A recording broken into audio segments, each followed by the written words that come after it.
हे सखा, ऐसा समझ मोह को त्याग कर श्री सीता राम जी के शरणों में प्रेम करो। इस प्रकार से रामचंद्र जी के गुण कहते कहते सवेरा हो गया।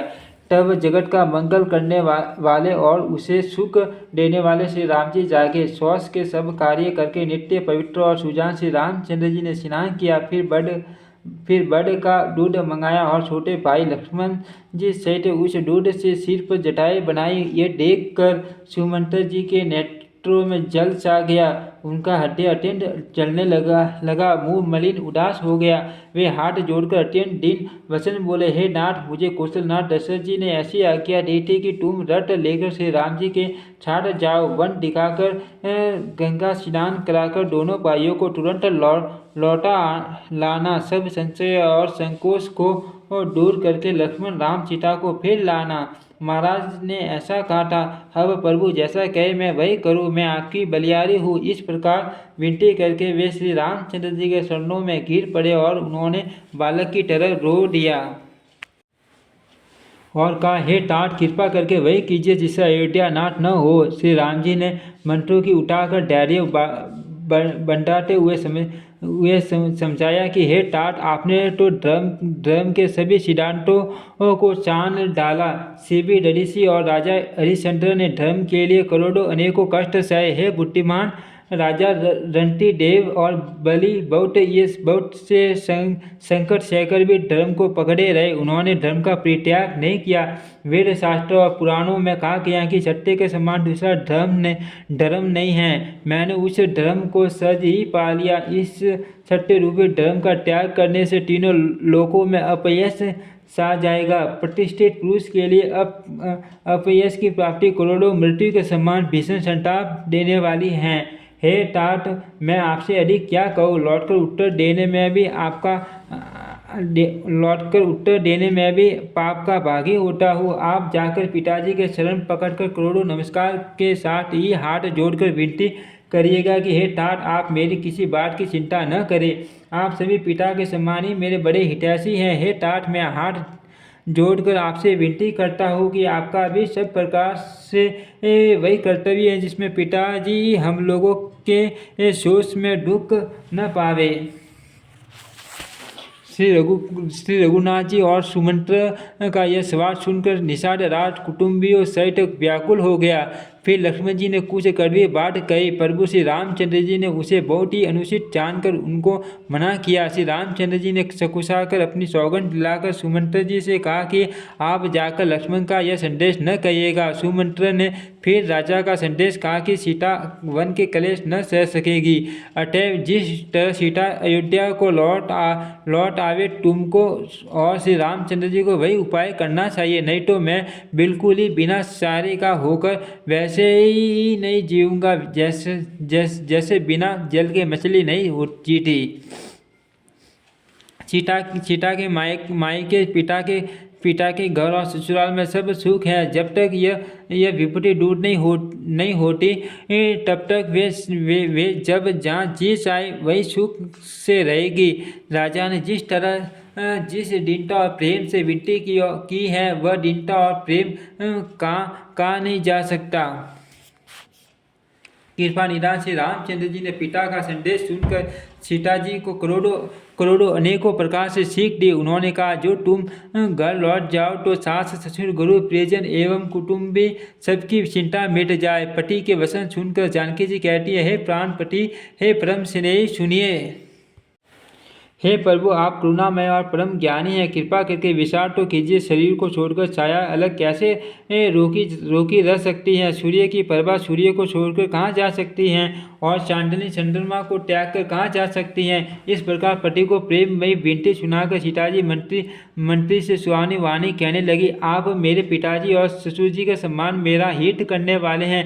आपको मैं बदले में उत्तर देती हूँ, यह बहुत ही अनुचित है, किंतु हे तात, मैं आठ होकर ही आपके सम्मुख हुई हो, आप बुरा न मानिएगा। आर्यपुत्र स्वामी के शरण कमलों के बिना जगत में जहाँ तक नाते हैं सभी मेरे लिए व्यर्थ है। मैंने पिताजी के ऐश्वर्य सटा देखी है, जिनके शरण रखने की शौकी से सर्व शिरोमणि राजा के मुकुट मिलते हैं, अर्थात बड़े बड़े राजा जिनके शरणों में प्रणाम करते हैं। ऐसे पिता का घर भी जो सब प्रकार के सुखों का भंडार है, पति के बिना मेरे मन को भूलकर भी नहीं बांटा।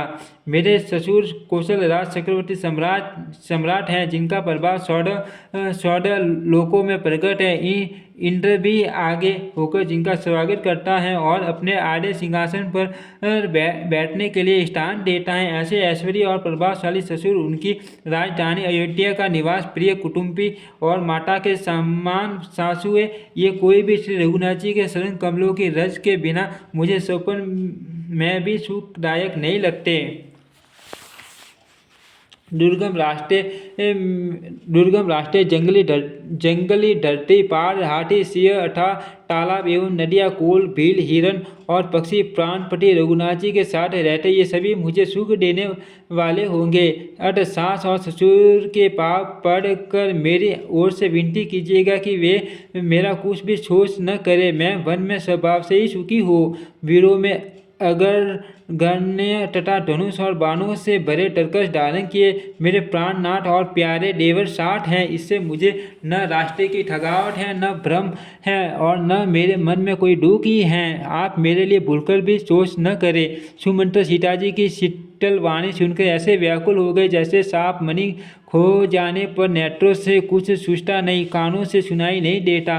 वे बहुत व्याकुल हो गए, कुछ कह नहीं सकते।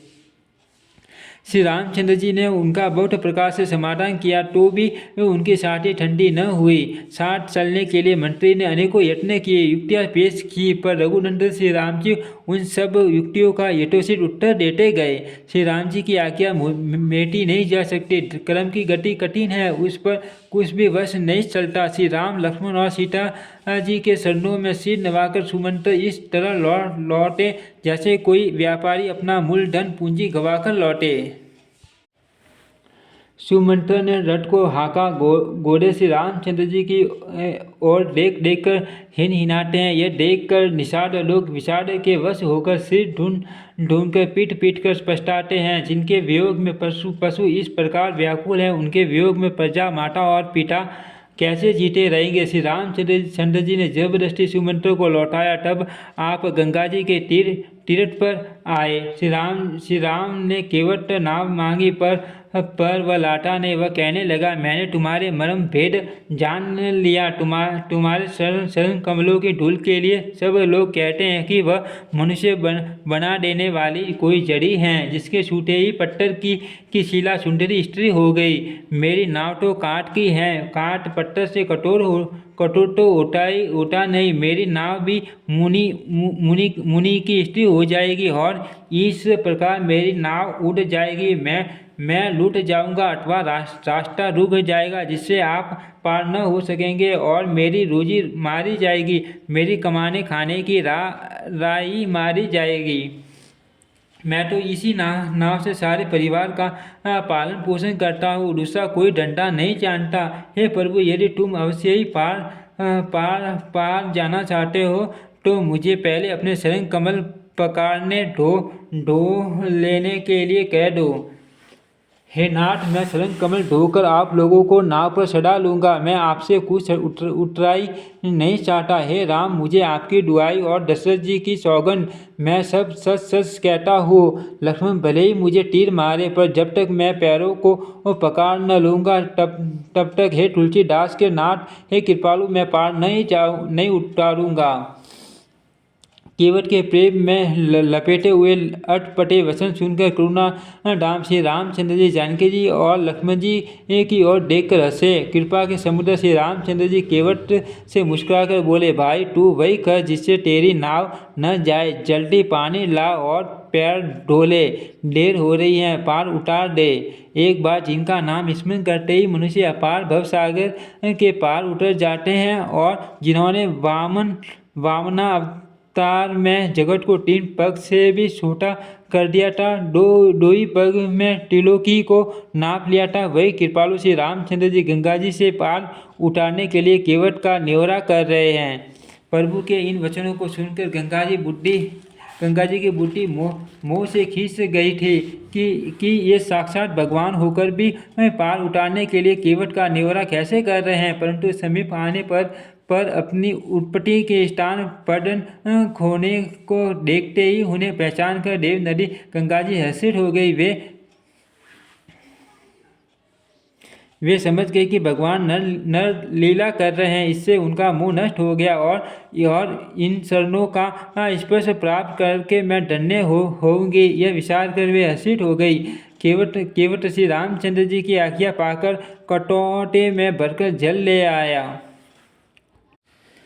अत्यंत आनंद और प्रेम में उमग कर वह भगवान के शरण कमल ढोने लगा। तब देवता फूल बरसाकर चिल्लाने लगे कि इसके सम्मान पुण्य की राशि कोई नहीं। शरणों को ढोकर और सारे परिवार सहित स्वयं उस जल शरणोदक को पीकर पहले उस मान पुण्य के द्वार अपने पितरों को भवसागर से पार कर फिर आनंद पूर्वक प्रभु श्री रामचंद्र को गंगा जी के पार ले गया। निषाद राज और लक्ष्मण जी सहित श्री सीता जी और श्री रामचंद्र जी नाव से उतरकर गंगा जी की रेत बालू में खड़े हो गए। तब केवट उतरकर दंडवत की। उसको दंडवत करते देखकर प्रभु को संकोच हुआ कि इसको कुछ दिया नहीं। पति के हृदय की जानने वाली सीता जी ने आनंद भरे मन से अपनी रतन जटित अंगूठी अंगुली से उतारी। कृपालु श्री रामचंद्र जी ने केवट से कहा, नाव की उतराई लो। केवट ने व्याकुल होकर चरण पकड़ लिए। उसने कहा, हे नाथ, आज मैंने क्या नहीं पाया। मेरे दोस्त दुख और दरिद्रता की आग आज बुझ गई। मैंने बहुत समय तक मजदूरी की। विधाता ने आज बहुत अच्छी भरपूर मजदूरी दे दी। हे नाथ, हे दीन दयाल, आपकी कृपा से अब मुझे कुछ नहीं चाहिए। लौटती बार आप मुझे जो कुछ देंगे वह पश्चात मैं सिर चढ़ाकर लूँगा। प्रभु श्री राम जी, लक्ष्मण जी और सीता जी बहुत आग्रह या यत्न किया, पर केवट कुछ नहीं लेता। तब करुणा के धाम भगवान श्री रामचंद्र जी ने निर्मल भक्ति का वरदान देकर उसे विदा किया।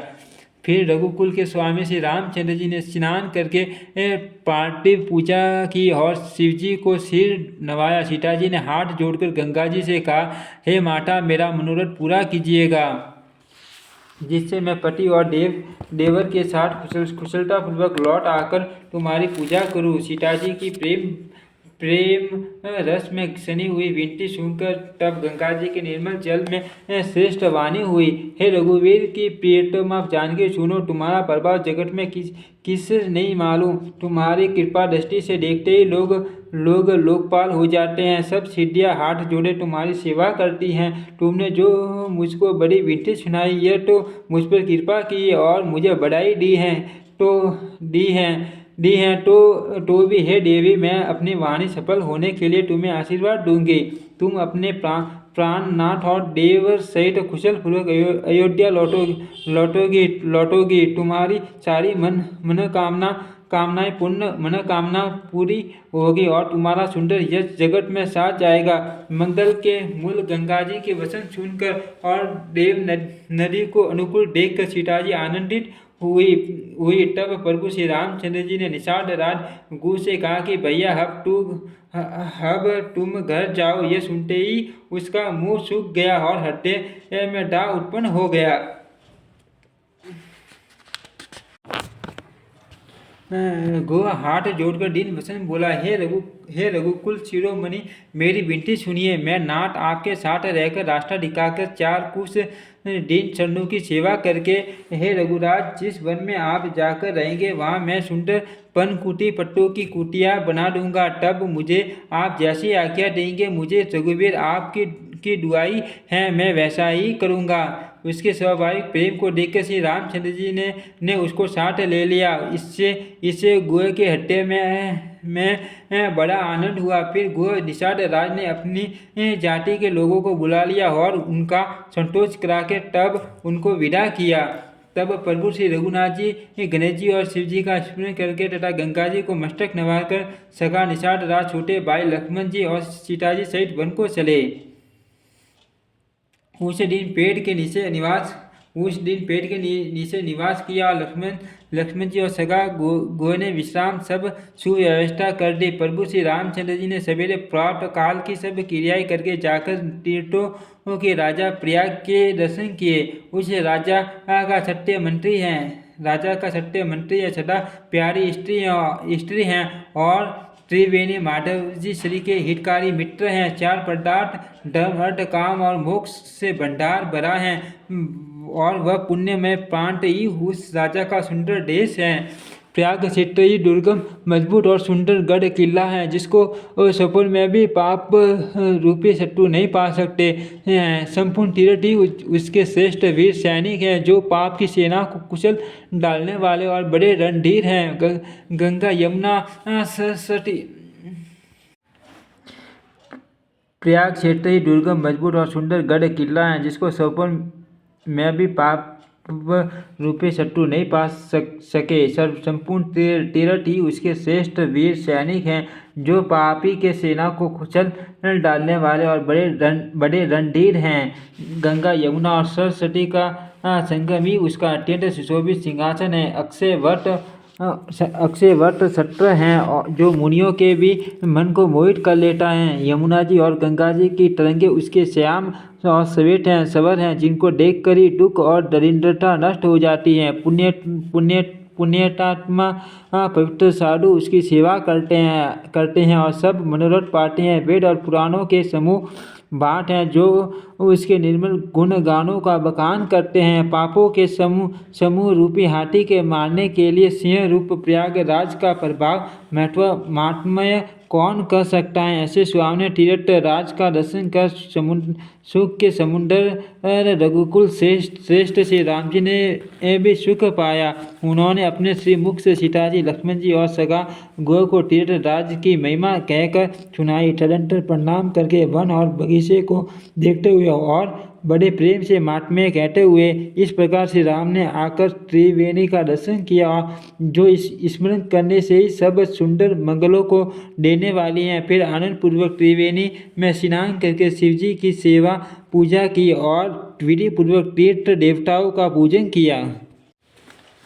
स्नान पूजन आदि सब करके तब प्रभु श्री राम जी भरतद्वाज जी के पास आए। उन्हें दंडवत करते हुए ही मुनि ने हृदय से लगा लिया। मुनि के मन का आनंद कुछ कहा नहीं जाता, मानो उन्हें ब्रह्मानंद की राशि मिल गई हो। मुनीश्वर भरतद्वाज जी ने आशीर्वाद दिया। उनके हृदय में ऐसा जानकर अत्यंत आनंद हुआ कि आज विधाता ने श्री सीता जी और लक्ष्मण जी सहित प्रभु श्री रामचंद्र जी के दर्शन कराकर मानो हमारे संपूर्ण पुण्यों के फलों को लाकर आंखों के सामने कर दिया। कुशल पूछकर मुनिराज ने उनको आसन दिया और प्रेम से पूजन करके उन्हें संतुष्ट कर दिया। फिर मानो अमृत के ही बने हो ऐसे अच्छे कंद मूल फल और अंकुर लाकर दिए। सीता जी लक्ष्मण जी और सेवक गुह सहित श्री रामचंद्र जी ने उन सुंदर मूल फलों को बड़ी रुचि के साथ खाया। थकावट दूर होने से श्री रामचंद्र जी सुखी हो गए। तब भरतद्वाज जी ने उनसे कोमल वचन कहे, हे राम, आपका दर्शन करते ही आज मेरा तप तीर्थ सेवन और त्याग सफल हो गया। आज मेरा जप योग और वैराग्य सफल हो गया और आज मेरे संपूर्ण शुभ साधनों का समुदाय भी सफल हो गया। लाभ की सीमा और सुख की सीमा प्रभु के दर्शन को छोड़कर दूसरी कुछ भी नहीं। आपके दर्शन से मेरी सब आशाएं पूर्ण हो गई। अब कृपा करके ये वरदान दीजिए कि आपके चरण कमलों में मेरा स्वाभाविक प्रेम हो। जब तक कर्म वचन और मन से चल छोड़कर मनुष्य आपका दास नहीं हो जाता, तब तक करोड़ों उपाय करने से भी इस सपन में भी वह सुख न पाता। मुनि के वचन सुनकर उनकी भाव भक्ति के कारण आनंद से तृप्त हुए भगवान श्री रामचंद्र जी लीला की दृष्टि से सकुशा गए। तब अपने ऐश्वर्य को छिपाते हुए श्री रामचंद्र जी ने भरतद्वाज मुनि का सुंदर सुयश करोड़ों अनेकों प्रकार से कहकर सबको सुनाया।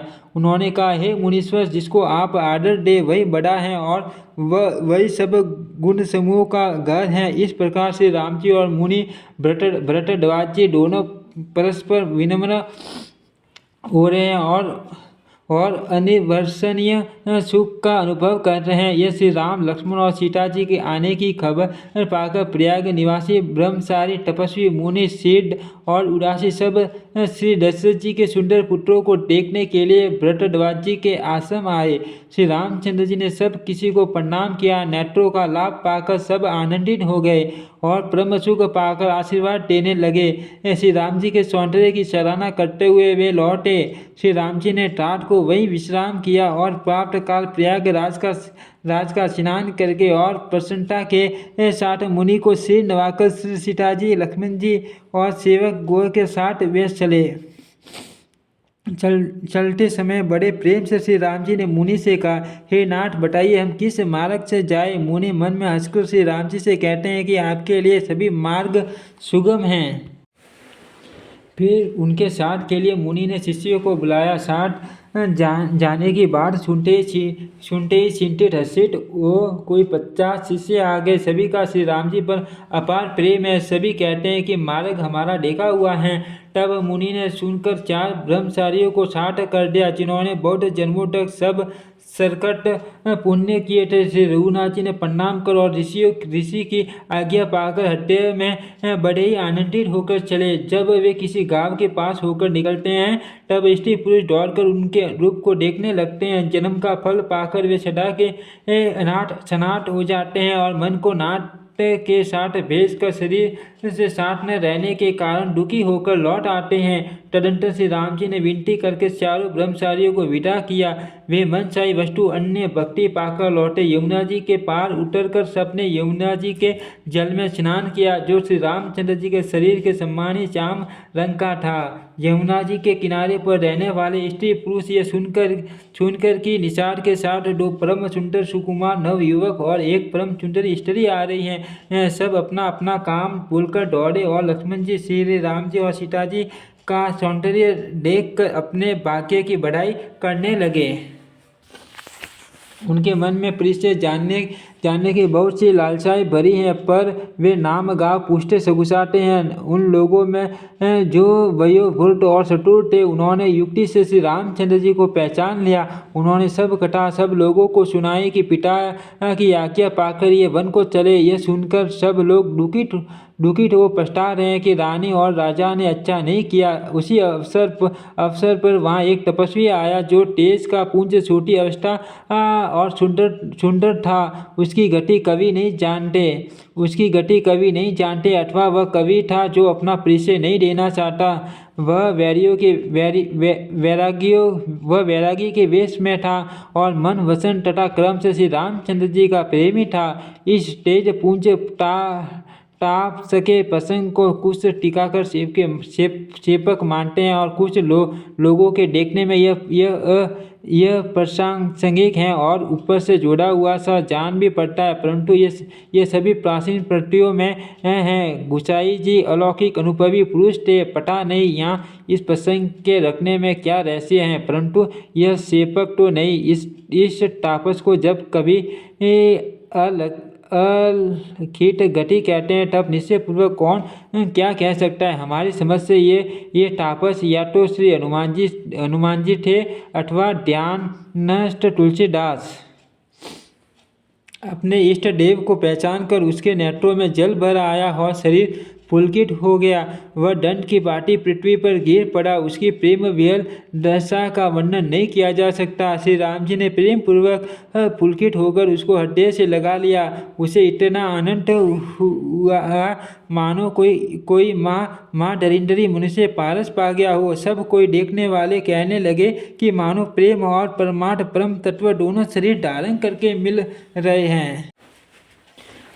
फिर वह लक्ष्मण जी के शरणों लगा। उन्होंने प्रेम से उमड़कर उसको उठा लिया। फिर उसने सीता जी की चरण धूलि को अपने सिर पर धारण किया। माता सीता जी ने भी उसको अपना छोटा बच्चा जानकर आशीर्वाद दिया। फिर निषाद राज ने उसको दंडवत की कि श्री रामचंद्र जी का प्रेमी जानकर वह उस निषाद से आनंदित होकर मिला। वह तपस्वी अपने नेत्र रूपी दोनों से श्री राम जी की सौंदर्य सुधा का पान करने लगा और ऐसा आनंदित हुआ जैसे कोई भूखा आदमी सुंदर भोजन पाकर आनंदित होता है। इधर गांव की स्त्रियां कह रही है, हे सखी, कहो तो वे माता पिता कैसे हैं जिन्होंने ऐसे सुंदर सुकुमार बालकों को वन में भेज दिया है। श्री राम जी, लक्ष्मण जी और सीता जी के रूप को देखकर सब स्त्री पुरुष स्नेह से व्याकुल हो जाते हैं।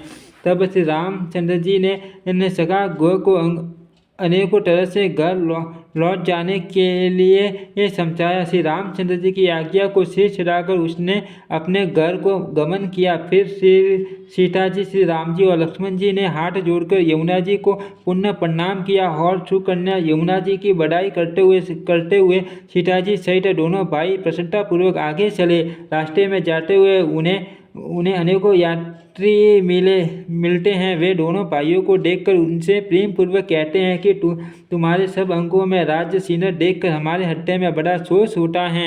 ऐसे राजसीनों के होते हुए भी तुम लोग रास्ते में पैदल ही चल रहे हो। इससे हमारी समझ में आता है कि ज्योतिष शास्त्र झूठा ही है। भारी जंगल और बड़े बड़े पहाड़ों का दुर्गम रास्ता है। जिस पर तुम्हारे साथ सुकुमारी स्त्री हैं।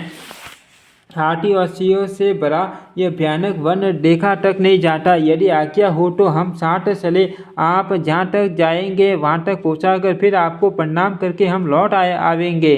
इस प्रकार वे यात्री प्रेमवश पुलकित शरीर हो और नेत्रों में प्रेम अश्रुओं का जल भरकर पूछते हैं, किंतु कृपा के समुद्र से रामचंद्र जी कोमल विनय युक्त वचन कहकर उन्हें लौटा देते हैं। जो गांव और पूर्वी रास्ते में बसे हैं, नागों और देवताओं के नगर उनको देखकर प्रसन्नतापूर्वक ईर्ष्या करते हैं और ललचाते हुए कहते हैं कि किस पुण्यवान ने किस शुभ घड़ी में इनको बसाया था, जो आज ये इतने धन्य और पुण्यमय तथा परम सुंदर हो रहे हैं।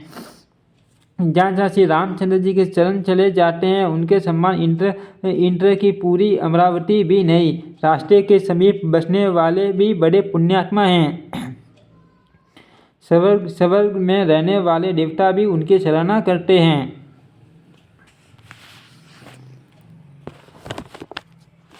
जो नेत्र भरकर सीता जी और लक्ष्मण जी सहित घनश्याम श्री राम जी के दर्शन करते हैं। जिन तालाबों और नदियों में श्री राम जी स्नान कर लेते हैं, देव सरोवर और देव नदियाँ भी उनकी बड़ाई करती हैं। जिस वृक्ष के नीचे प्रभु जा बैठते हैं, कल्प वृक्ष भी उसकी बड़ाई करते हैं। श्री रामचंद्र जी के शरण कमलों की रज का स्पर्श करके पृथ्वी अपना बड़ा सौभाग्य मानती है।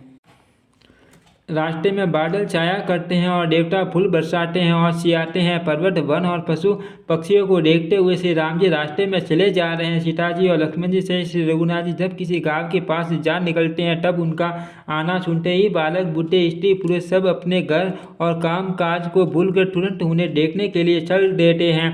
श्री राम, लक्ष्मण और सीता जी का रूप देखकर नेत्रों का परम फल पाकर वे सुखी होते हैं। दोनों भाइयों को देखकर सब प्रेमानंद में मगन हो गए। उनके नेत्रों में जल भर आया और शरीर पुलकित हो गए। उनकी दशा वर्णन नहीं की जाती। मानो दरिद्रों ने चिंतामणि की डेरी पाली हो। वे एक को पुकार कर चीख देते हैं कि इसी क्षण नेत्रों का लाभ ले लो। कोई श्री रामचंद्र जी को देखकर ऐसे अनुराग में भर गए हैं कि वे उन्हें देखते हुए उनके साथ लगे चले जा रहे हैं। कोई नेत्र मार्ग से उनकी छवि को हृदय में लाकर शरीर, मन और श्रेष्ठ वाणी से शिथिल हो जाते हैं, अर्थात उनके शरीर, मन और वाणी का व्यवहार बंद हो जाता है। कोई बर्ड की सुंदर छाया देखकर वहाँ नरम घास और पत्ते बिछाकर कहते हैं कि क्षण भर यहाँ बैठकर थकावट मिटा लीजिए, फिर चाहे अभी चले जाइएगा, चाहे सवेरे। कोई घड़ा भरकर पानी ले आते हैं और कोमल वाणी से कहते हैं नाथ आसमन तो कर कर लीजिए। उनके प्यारे वचन सुनकर और उनका अत्यंत प्रेम देखकर दयालु और परम सुशील श्री रामचंद्र जी मन में सीता जी को ठगी हुई जानकर घड़ी भर बड़े की छाया में विश्राम किया। स्त्री पुरुष आनंदित होकर सुबह देखते हैं। अनुपम रूप ने उनके नेत्रों और मनों को लुभा लिया। जब सब लोग टकटकी लगाए श्री रामचंद्र जी के मुख संतरों को चकोर की तरह टरमे होकर देखते हुए चारों ओर सुशोभित हो रहे हैं। श्री राम जी का नवीन तमाल वृक्ष के रंग का श्याम शरीर अत्यंत शोभा दे रहा है, जिसे देखते ही करोड़ों कामदेव के मन मोहित हो जाते हैं। बिजली के से रंग के लक्ष्मण जी बहुत ही भले मालूम होते हैं। वे नख से शिखा तक सुंदर हैं और मन को बहुत भाते हैं। दोनों मुनियों के वलकल आदि वस्त्र पहने हैं और कमर में टरकस कसे हुए हैं। कमल के समान हाथों में धनुष बाण शोभित हो रहे हैं। उनके सिरों पर सुंदर जटाओं के मुकुट हैं। वक्ष स्थल भुजा और नेत्र विशाल हैं और शरद पूर्णिमा के चंद्रमा के समान सुंदर मुखों पर पसीने की बूंदों का समूह शोभित हो रहा है। उस मनोज जोड़ी का वर्णन नहीं किया जा सकता, क्योंकि शोभा बहुत अधिक है और मेरी बुद्धि थोड़ी है। श्री राम लक्ष्मण और सीता जी की सुंदरता को सब लोग मन चित्त और बुद्धि तीनों को लगाकर देख रहे हैं। प्रेम के प्यासे वे गांवों के स्त्री पुरुष इनके सौंदर्य माधुर्य की सत्ता देखकर ऐसे थकित रह गए जैसे दीपक को देखकर हिरनी और हिरन निष्ठबद्ध रह जाते हैं। गांवों की स्त्रियां सीता जी के पास जाती हैं, परंतु अत्यंत स्नेह के कारण पूछते सकुचाती हैं। बार बार सब उनके पाँव लगती हैं और सहज ही सीधे साधे कोमल वचन कहती है। हे राजकुमारी, हम विनती करती हैं, कुछ निवेदन करना चाहती हैं, परंतु स्त्री स्वभाव के कारण कुछ पूछते हुए डरती हैं। हे स्वामिन, हमारी छिटाई क्षमा कीजिए का और हमको गवारी जानकर बुरा न मानिएगा। ये दोनों राजकुमार स्वभाव से ही लावण्यमय परम सुंदर है।